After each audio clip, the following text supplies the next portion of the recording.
Y el siguiente ejercicio que vamos a ver, vamos a ir anotando los datos. Nos dice un caudal de aire de 0,725 kilogramos por segundo.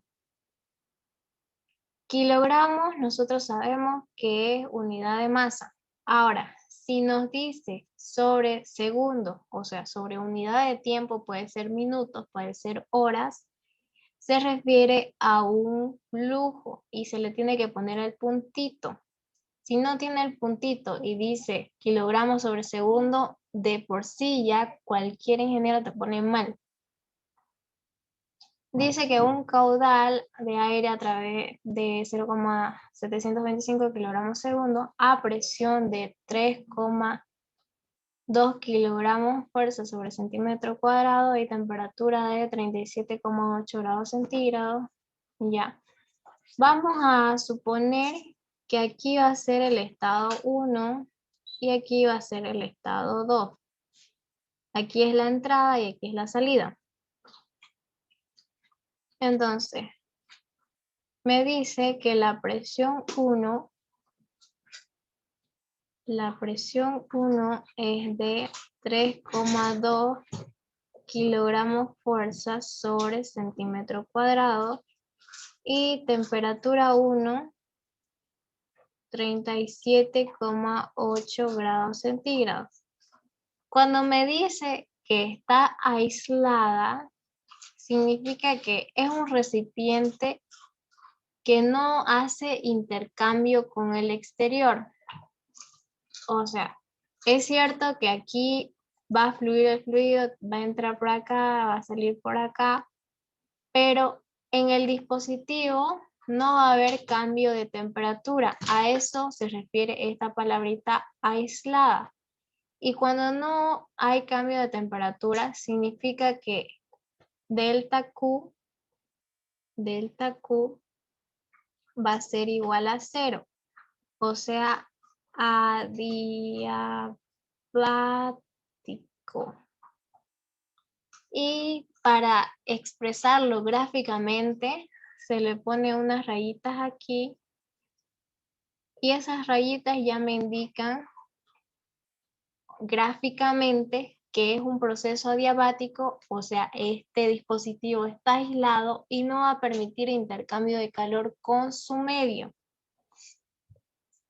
Ahora, esta turbina desarrolla 11,5 HP. HP va a ser unidad de trabajo. La turbina trabajo neto, si se fijan en el dibujito, va a ser igual a 11,5 HP. Y los cambios de energía cinética son despreciables. Esto era lo que les decía, que siempre nos lo va a tomar como despreciable. Nos pide la temperatura 2. ¿A qué temperatura sale la turbina? Sale de la turbina. Como nos da trabajo, estamos en el caso 2. Lo que tenemos que hacer es hacer este planteamiento en este ejercicio. Entonces, la solución va a ser, primero que nada, primera ley.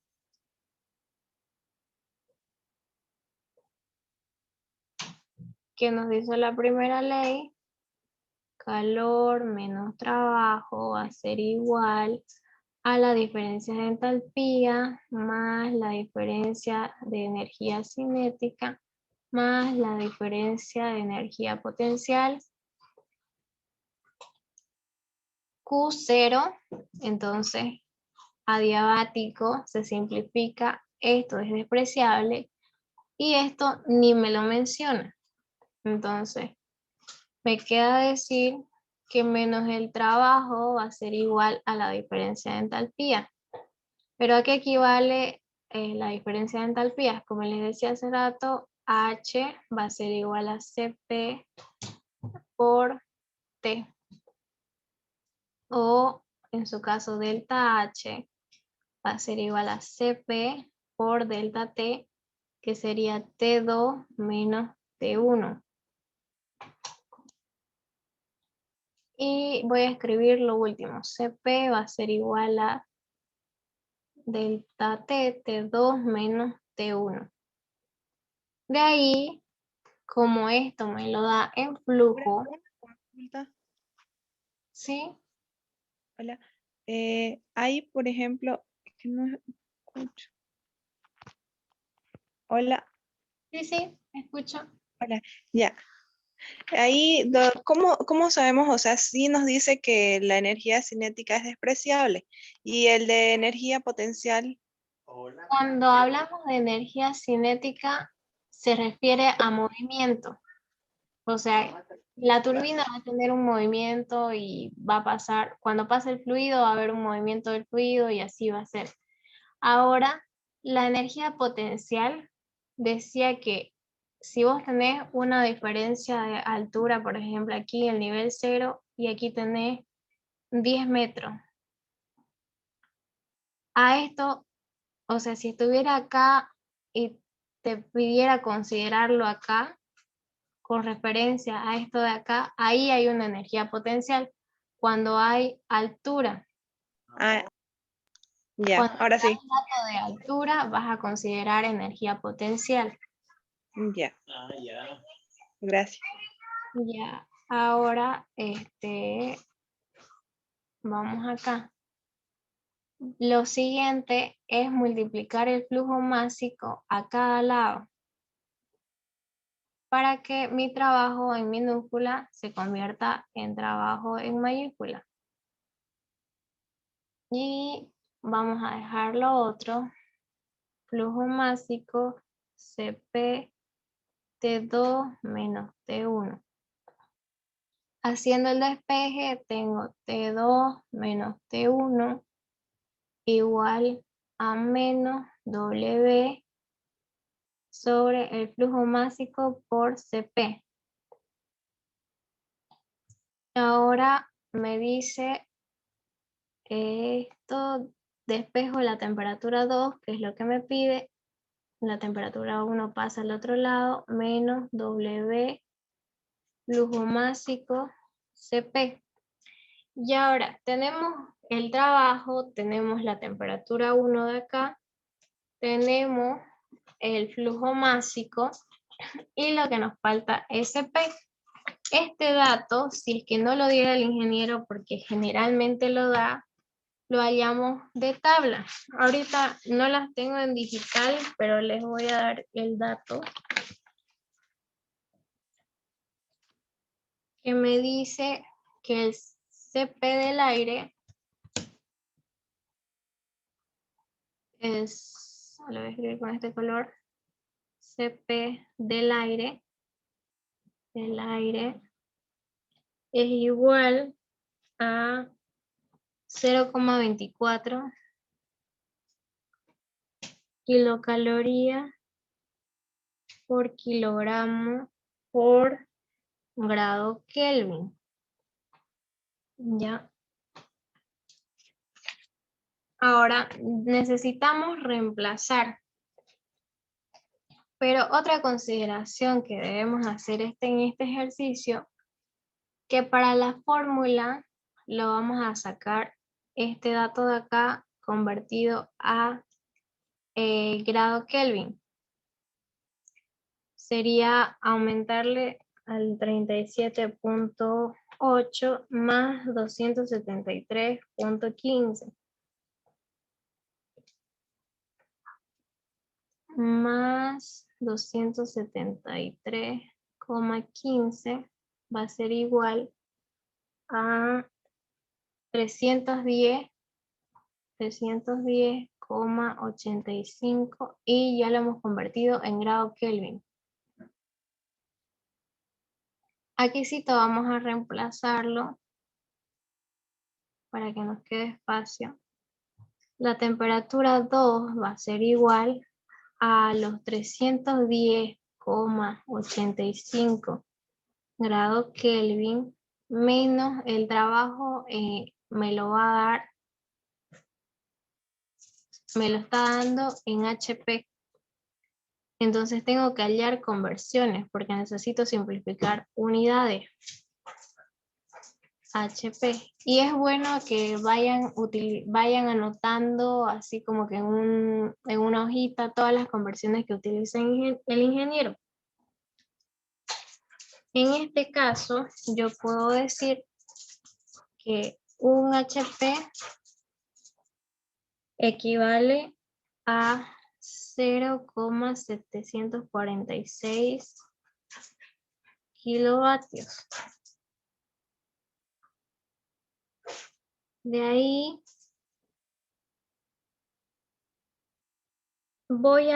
para que se den cuenta a dónde lo quiero llevar, vamos a escribirlo de abajo.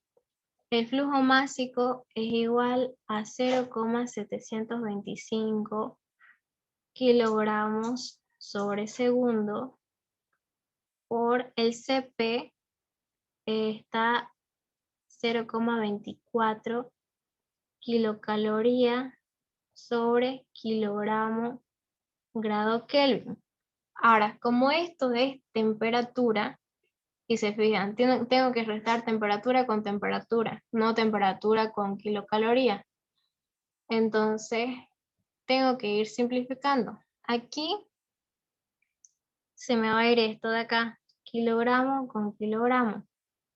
Ahora, aquí tengo que tratar de buscarle kilocalorías y segundos. Entonces, voy a seguir haciendo conversiones. Y me dice que 1 kilovatio es igual a 860 kilocalorías por hora, ¿ya? En vez de ponerlo aquícito, para que se entienda bien cómo simplificarlo, lo estoy poniendo aquí abajito, pero es kilocalorías por hora. Y ya se me va a simplificar esto con esto ya estaba simplificado, y las kilocalorías con las kilocalorías. Pero ahora tengo unidad de tiempo en segundo y tengo unidad de tiempo en hora. Entonces sigo convirtiendo una hora. ¿Cuántos segundos tiene? 3600 segundos. Entonces ya me va a dar para que se me simplifiquen todas las unidades. Hora con hora, segundo con segundo. Y lo único que no se me simplificó es esto de acá, el grado Kelvin. Ahora, si yo meto todo esto a la calculadora, la temperatura 2 me tiene que dar aproximadamente 299,172 grados Kelvin. Y si el ingeniero me lo pidiera en grados centígrados, le resto 273,15 y me salen 26,02 grados centígrados. Si se fijan, y como habíamos concluido acá, en el caso 2, cuando hay trabajo, el proceso no es isotérmico como el de acá. Entonces, siempre que haya trabajo, la temperatura 2, esta de acá, 26,02, va a ser distinta a la temperatura 1 de 37,02. Siempre va a haber un cambio de temperatura. ¿Hasta ahí se entiende? Sí. Seguimos con expansión de un gas real. Cuando hay un gas real, aunque la entalpía sea constante, puede haber un cambio de temperatura. Un gas real ya no es distinto de los gases ideales que nosotros estábamos considerando acá. Aquí gas perfecto o gas ideal. muy distinto de gas real. Ahora, en este caso, nosotras sabíamos de que iba a haber un cambio de temperatura. Ahora aquí, aunque la entalpía sea constante, y puede que la temperatura sea constante, puede que aumente o puede que disminuya. Ahora, ¿cómo uniformizaron esto los científicos? Determinaron un coeficiente de Joule-Thomson. Esta es la magnitud que expresa cuánto va a variar la temperatura y si va a mantenerse constante, si va a subir la temperatura o si va a bajar la temperatura. ¿Ya?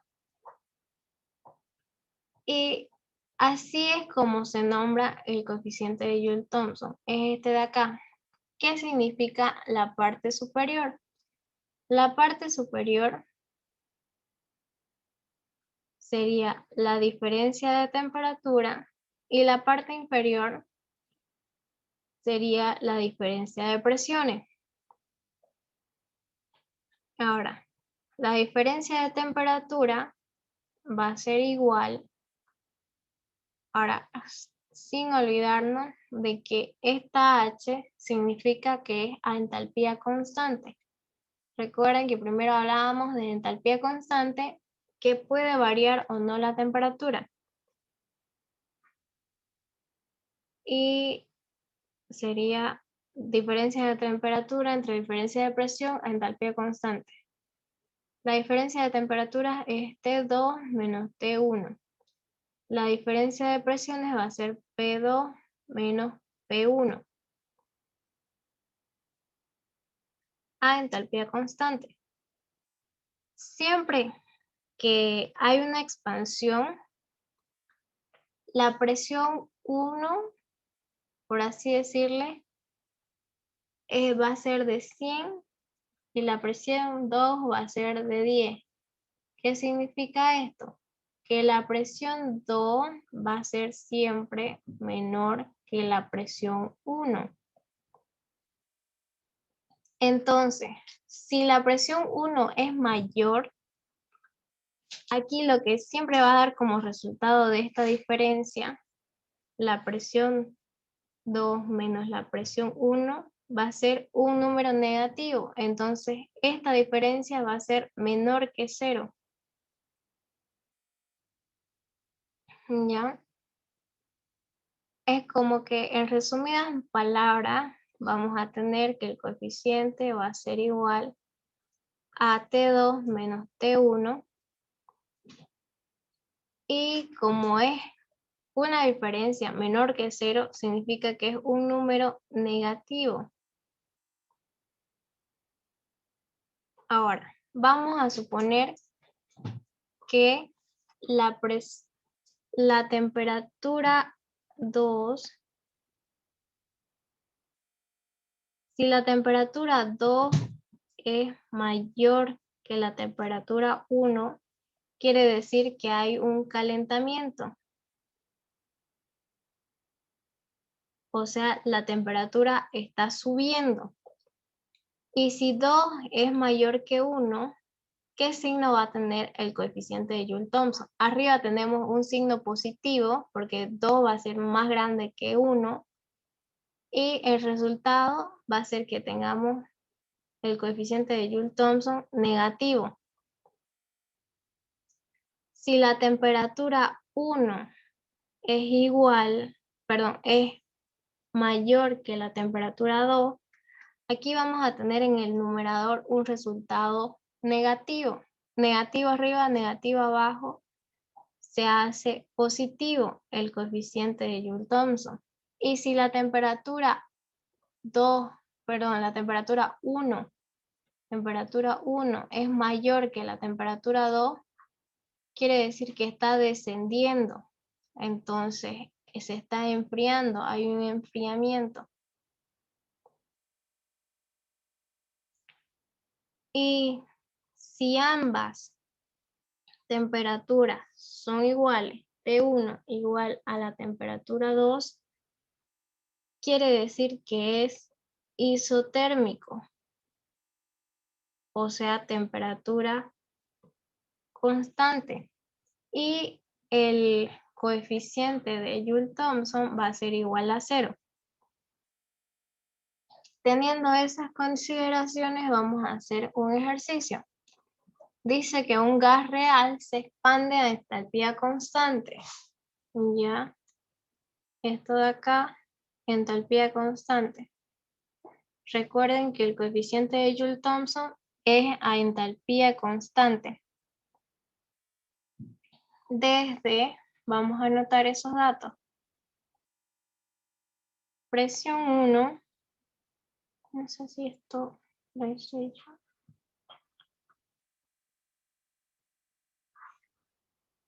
Ahora sí.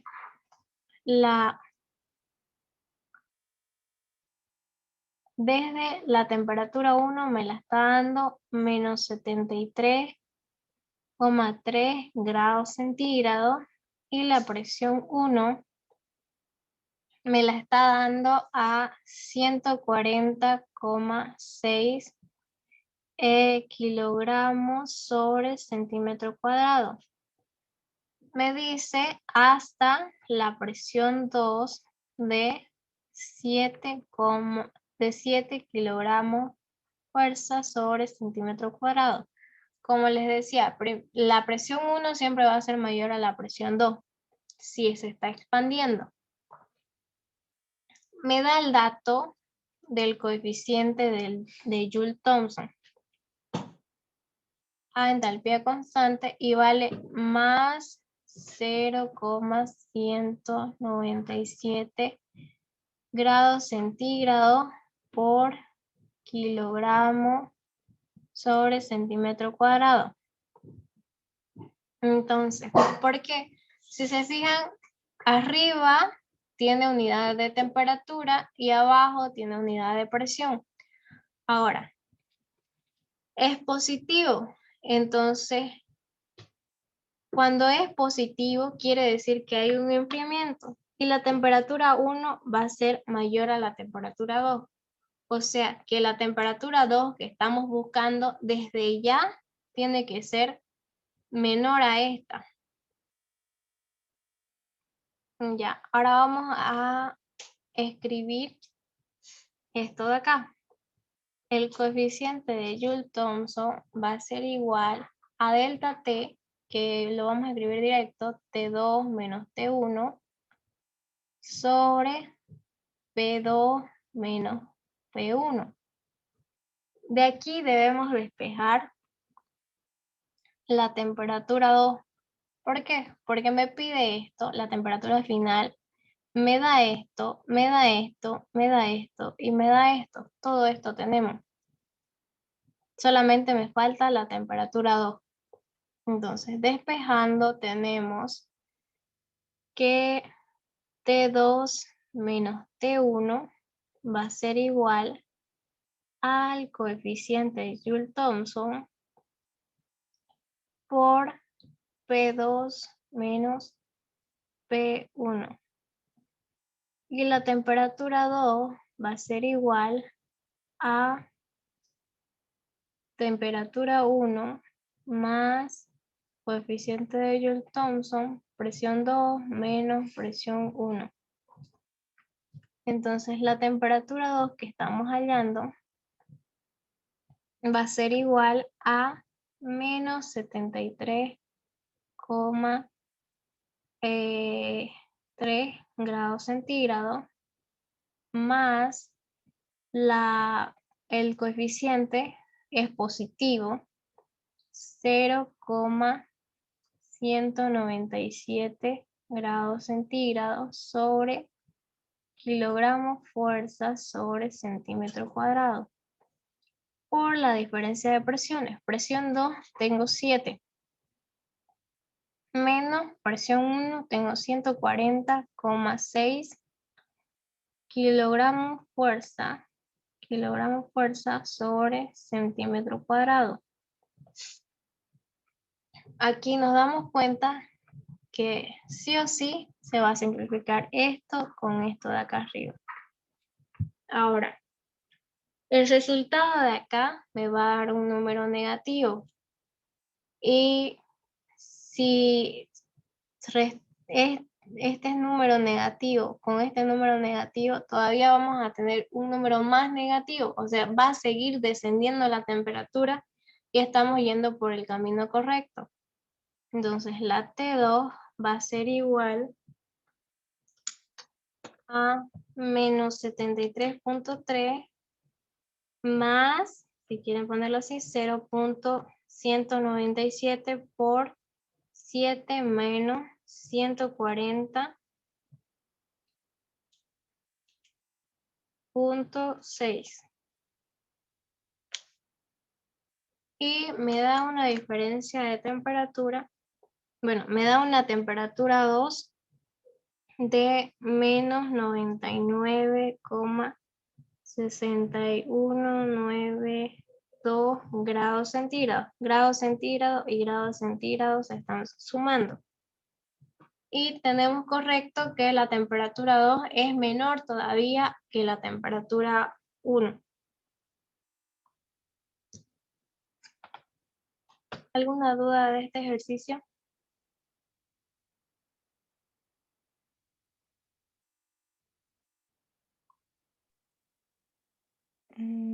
Una consulta, Laura.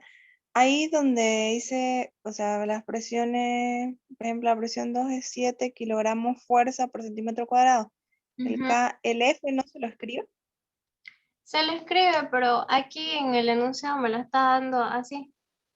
Ah, ya. O sea, igual lo interpreto, ¿no? O sea, como Ajá, porque kilogramos es fuerza por una unidad de centímetro. presión. Porque me está dando la Ya, presión, entonces kilogramos fuerza sobre centímetro cuadrado. ya. Ujú. Ok, gracias.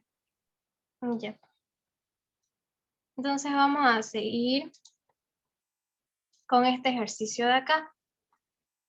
Me dice que se estrangula el flujo de refrigerante. Me está dando un refrigerante 134A, este de acá, desde 800 kilopascales y 25 grados centígrados hasta una temperatura de menos 20 grados centígrados. Me dice que determine la presión y la energía interna del refrigerante en el estado final. Entonces, me está dando la palabra se estrangula y me dice el refrigerante. Como les había dicho, estamos en el caso de este de acá, de que se estrangula un líquido, un refrigerante. Entonces, vamos a tener las mismas consideraciones. H1 igual a H2, está pasando por una válvula, se está estrangulando y el proceso es isoentálpico. Vamos a poner los datos del estado 1. El estado 1 tenemos el dato de presión. Presión 1 me la está dando en 800 kilopascales. Y la temperatura 1 me la está dando, son 25 grados centígrados. De ahí me dice el estado 2, aquí lo voy a escribir, que tengo la temperatura 2 que va a ser igual a menos 20 grados centígrados. Me pide dos cosas. Me pide la presión final, la presión y la energía del estado final, o sea, la presión 2 y la energía interna 2. Voy a buscar un ratito la tabla de refrigerante. Esto es de agua.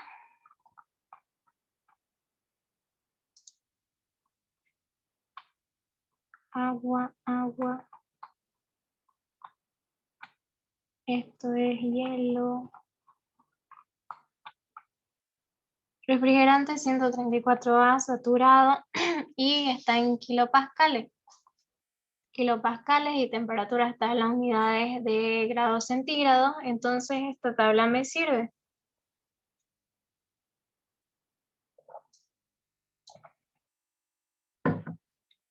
Voy a buscar la presión de 800 kilopascales, que está por acá, ¿no? Si se fijan en estas tablas, tienen tabla de temperatura. O sea, dice tabla de temperatura y les va a dar una temperatura exacta y la presión con su correspondiente.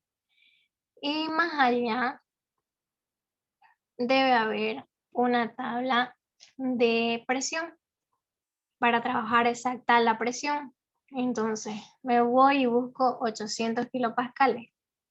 Está por acá. Voy a hacer una rayita con el zoom.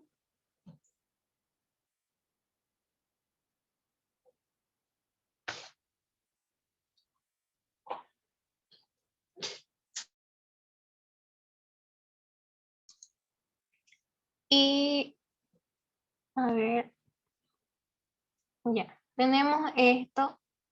Y primeramente vamos a verificar el otro dato que corresponda o no a lo que estamos trabajando para poder definir el estado. Me dice que tengo la temperatura de 25 grados centígrados. Primero vamos a anotar que a esta presión vamos a tener su temperatura de saturación para poder definir y saber en qué estado estamos, ya sea líquido comprimido, líquido saturado, mezcla, el vapor saturado y vapor recalentado. Entonces, la temperatura de saturación me dice que es 31,31. Anoto, 31,31 grados centígrados. Ahora, si yo comparo con la de mi estado es distinta a 25, quiere decir que no estamos dentro de los estados que son saturados. Hago una comparación. Temperatura 1 es menor a la temperatura de saturación. Cuando pasa esto, de que la temperatura del estado es menor a la temperatura de saturación, quiere decir que estamos en el estado de líquido comprimido. Ya. En el caso de que la temperatura del estado fuera mayor a la temperatura de saturación, estaríamos en vapor recalentado. En el caso de vapor recalentado, más abajito hay unas tablas de refrigerante 134A sobrecalentado. Estas tablas las ocupamos cuando estamos en el estado de vapor recalentado y cuando estamos, como es nuestro caso, en el estado de líquido comprimido, tenemos que sacar los valores de líquido, pero ya no con la presión, sino que nos vamos a ir con la temperatura. Con la temperatura de 25 grados centígrados, vamos a poder decir que la entalpía 1 va a ser igual a la entalpía de líquido y la entropía 1 va a ser igual a la entropía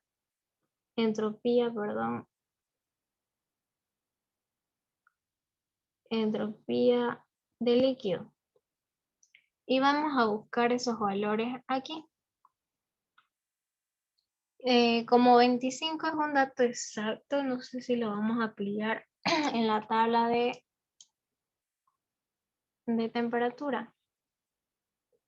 Tabla de temperatura tenemos 24 y 26.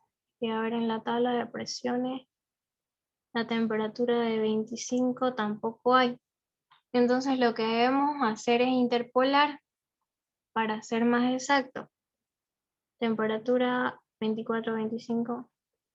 ¿Saben interpolar con la calculadora?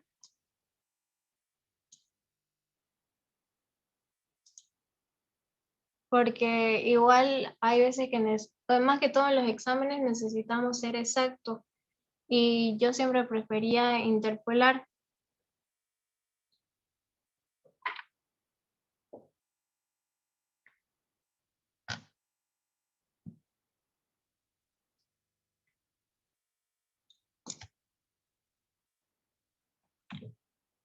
puede buscar los datos interpolados un ratito?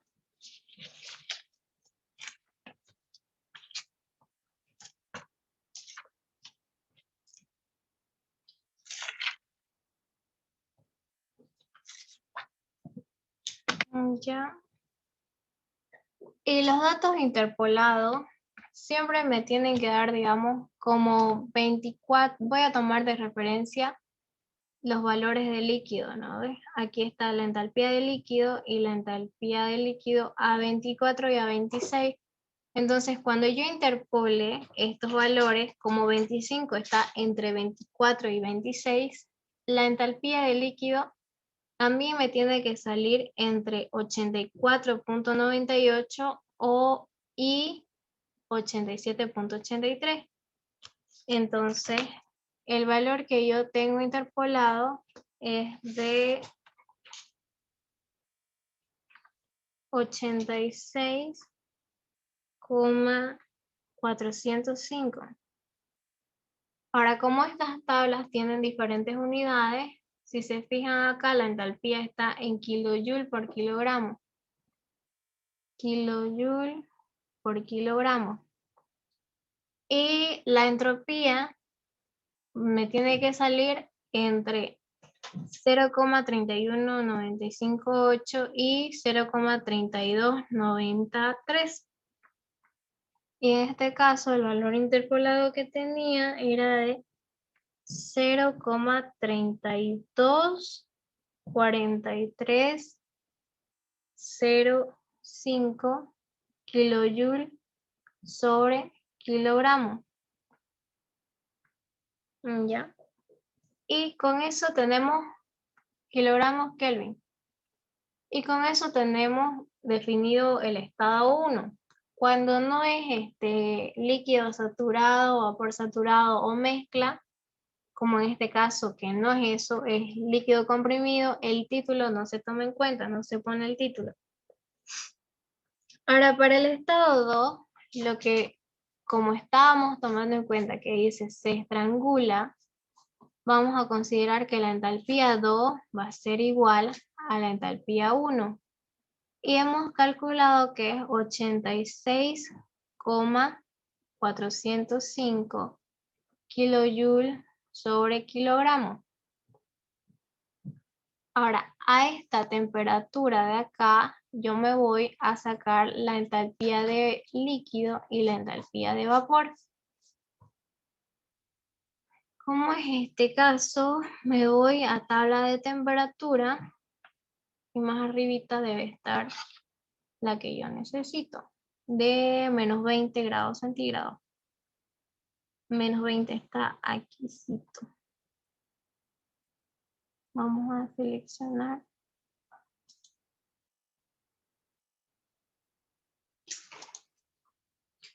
Y ahí está.